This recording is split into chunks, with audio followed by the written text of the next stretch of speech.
One of the most influential figures in the history of U.S. foreign policy, Henry Kissinger, former Secretary of State for Presidents Richard Nixon and Gerald Ford, died yesterday at 100. He played key roles in easing Cold War tensions and bringing an end to the war in Vietnam, winning a Nobel Peace Prize for the latter.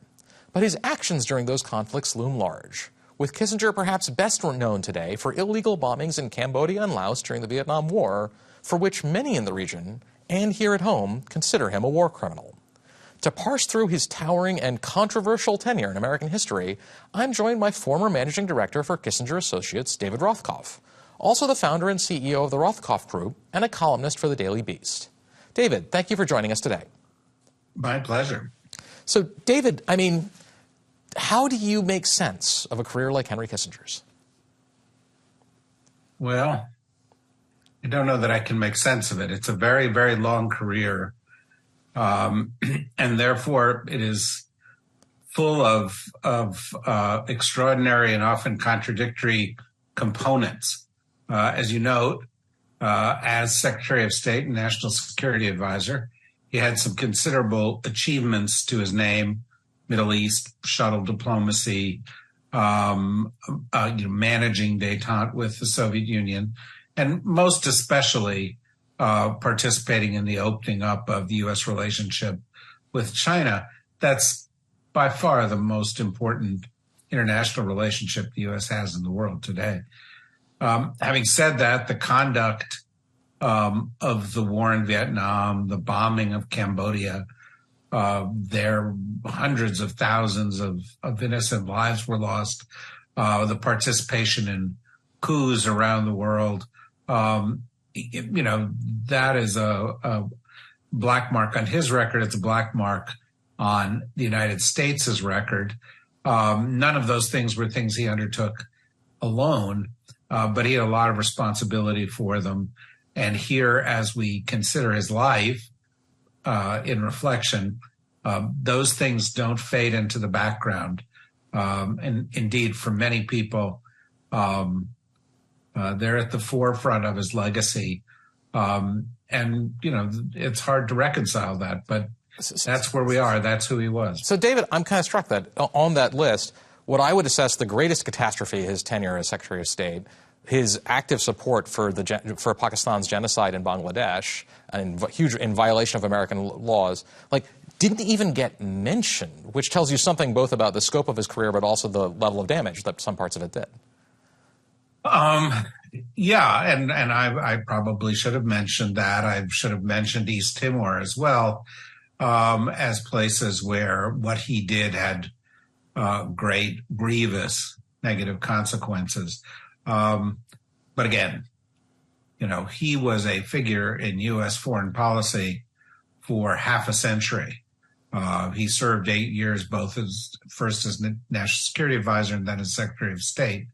But he was actively involved for many, many years afterwards, and influenced many outcomes, advised many presidents. He wrote, I think, 30 books or so. It's hard to, cram all that into a capsule assessment of that life. So his sort of stature as a diplomat has no rival in the era since. It's hard to imagine James Baker, for example, getting the sort of level of attention that he did, or dating movie stars the way he did. Can you sort of explain to someone who wasn't alive during the era how Henry Kissinger suddenly became this dominant figure in the American eye? I am a little bit stuck with the image of James Baker dating movie stars, but I'll try to move on from that. Kissinger, I think he was sort of the first Secretary of State of the television era, but he was also a man who was deeply, deeply engaged in developing his public persona. It turned into a brand that he used for a company, a brand that he used to sell books, but most importantly for him, a brand that kept him relevant in policy discussions and in discussions with people in power around the world. And by cultivating that, he had a role that virtually nobody else who served at a high level in the government as he did has ever been able to do, to maintain that for 50 years afterwards, to be relevant until the day he died at age 100 is astonishing.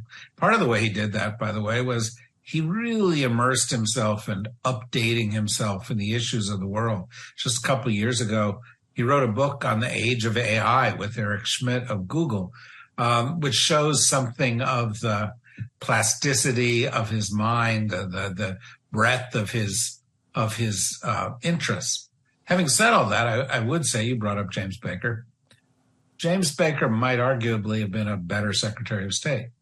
Brent Scowcroft was probably a better national security advisor. Zbigniew Brzezinski, another national security advisor, was probably strategically smarter than Kissinger.